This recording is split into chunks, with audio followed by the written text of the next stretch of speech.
Assalamualaikum warahmatullahi wabarakatuh. Perkenalkan, saya Muhammad Miftahudin. Di sini saya juga ditemani oleh Astri Aulia Hamada.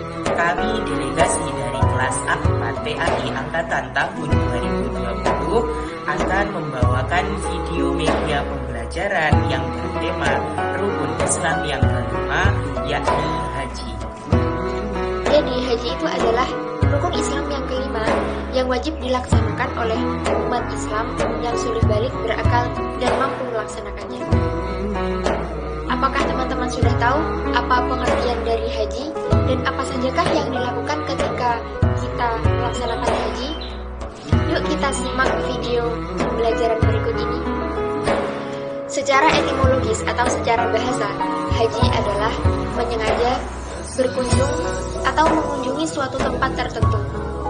Kemudian secara istilahnya, haji adalah berkunjung ke Baitullah atau Ka'bah untuk melaksanakan suatu ibadah tertentu dengan cara tertentu dan pada waktu tertentu pula, yaitu dimulai pada bulan Syawal, Zulqa'dah, dan berakhir pada tanggal 10 Zulhijjah.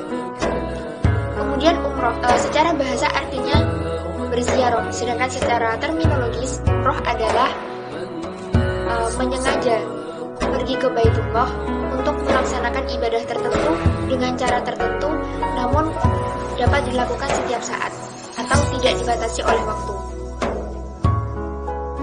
Baiklah, yang selanjutnya kita akan membahas rukun-rukun haji. Apa sajakah rukunnya haji? Yang pertama ada ihram. Ihram adalah berniat di dalam hati untuk melaksanakan ibadah haji dengan memakai pakaian yang serba putih polos tanpa jahitan.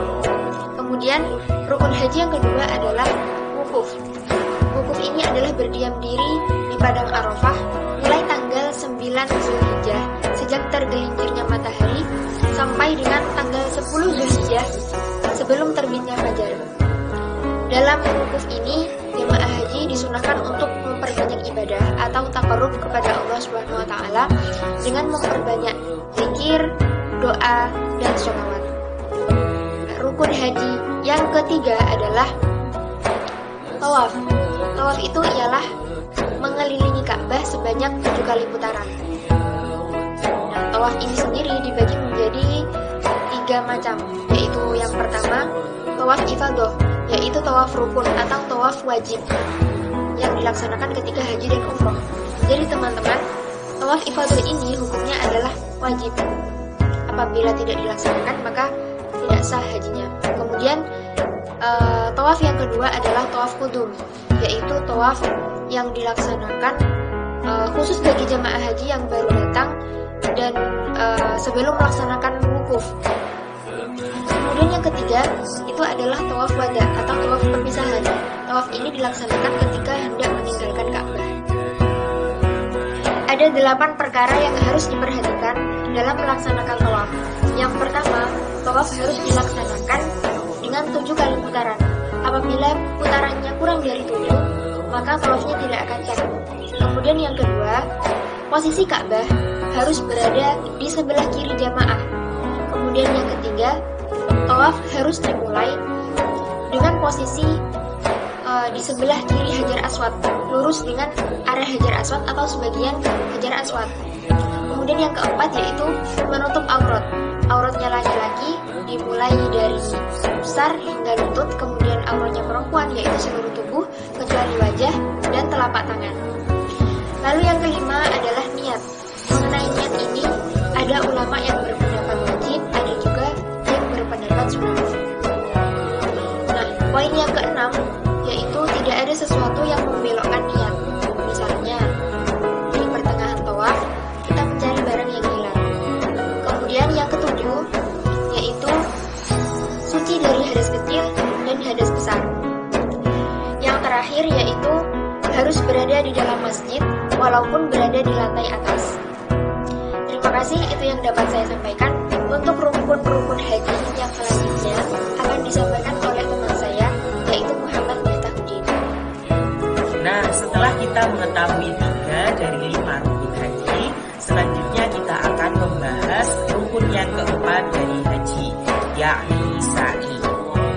Nah, pengertian dari sa'i sendiri adalah berlari-lari kecil dari Bukit Sofa ke Bukit Marwa dan sebaliknya sebanyak 7 kali yang berakhiran di Bukit Marwa. Cara penghitungan sa'i ini dimulai dari Bukit Sofa menuju ke Bukit Marwa dihitung 1 kali, dari Bukit Marwa ke Bukit Sofa dihitung 1 kali, begitupun seterusnya hingga sampai 7 kali yang berakhiran di Bukit Marwa. Nah, ada yang menarik nih dari kisah sa'i di mana pada zaman dahulu, yakni pada zaman Nabi Ibrahim alaihissalam bersama istrinya Siti Hajar dan anaknya yang bernama Nabi Ismail alaihissalam. Pada waktu itu Nabi Ibrahim diperintahkan Allah meninggalkan istri dan anaknya pergi ke gurun. Setelah ditinggalkan Nabi Ibrahim ke gurun, Nabi Ismail pun merasa sangat kehausan, dan pada saat itu persediaan air yang dibawa Siti Hajar tidak mencukupi untuk diri dan Nabi Ismail. Alhasil Siti Hajar pun menggendong Nabi Ismail berlarian menuju ke atas Bukit Sofa yang berharap di sana ada air yang bisa diminum untuk Nabi Ismail. Sesampainya di atas, ternyata di sana tidak ada air sama sekali. Siti Hajar pun tidak menyerah. Lalu Siti Hajar berlarian menuju ke Bukit Marwa, dan di atas sana pun tidak ada air juga. Begitupun sampai 7 kali dan berakhir di Bukit Marwa. Pada saat itu Siti Hajar hampir menyerah, kemudian meletakkan Nabi Ismail ke atas tanah. Pada saat itu Nabi Ismail menangis sekencang-kencangnya dan menggoncangkan seluruh tubuhnya hingga kakinya menampak sampai menghentakkan tanah tersebut hingga muncullah muncratan air yang bisa diminum oleh Nabi Ismail, dan air tersebut sampai sekarang tidak surut yang dinamakan air Zam-Zam. Begitulah kisah sa'i pada zaman dahulu, yakni kisah Allah Subhanahu wa Ta'ala menurunkan irhas bagi Nabi Ismail alaihissalam atas tanda-tanda kehadirannya.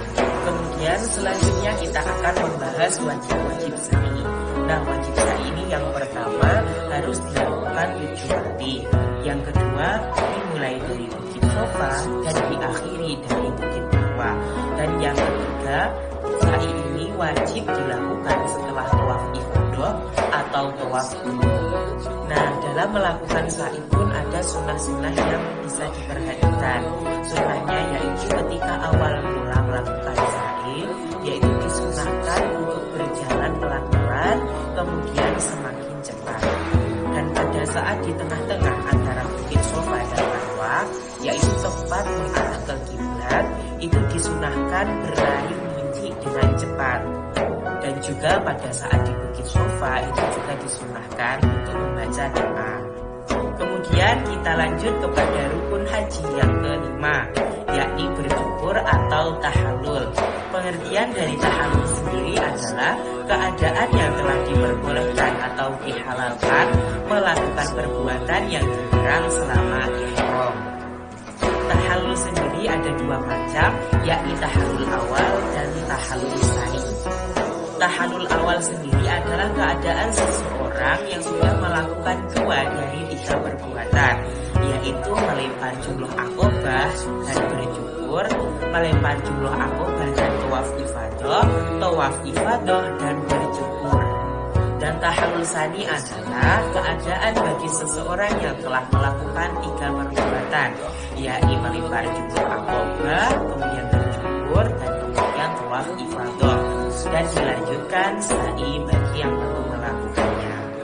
Setelah tahallul tsani, seseorang boleh melakukan perkara atau perbuatan yang diharamkan selama ihram, sekalipun belum nafar atau belum pergi dari kota Mina setelah melemparkan jumroh. Selanjutnya kita akan membahas tentang wajib haji. Wajib haji sendiri adalah serangkaian perbuatan yang dilakukan pada saat ibadah haji. Apabila wajib haji ini tidak dilakukan, hajinya tetap sah, namun harus membayar denda atau membayar dam. Wajib haji di sini ada 4, yakni ihram dari miqat, kemudian yang kedua mabit di Musdalifah,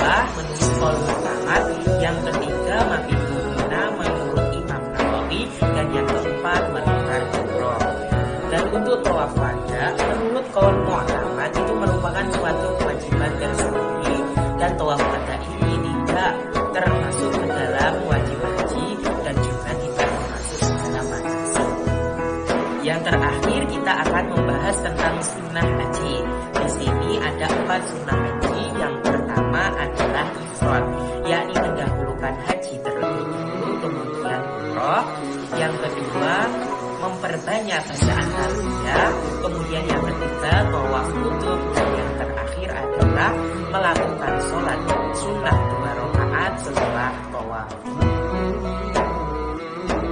Labbaik Allahumma labbaik, labbaik la syarika laka labbaik, innal hamda wan ni'mata laka wal mulk la syarika laka labbaik Allahumma labbaik, labbaik la syarika laka labbaik, innal hamda wan ni'mata laka wal mulk la syarika lak, labbaik Allahumma labbaik, labbaik la syarika laka labbaik, innal hamda wan ni'mata laka wal mulk la syarika lak.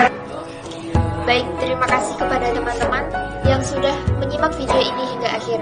Semoga kita semua dapat menjadi umat Islam pilihan Allah SWT yang dapat menunaikan ibadah haji ke Baitullah. Amin amin ya rabbal alamin.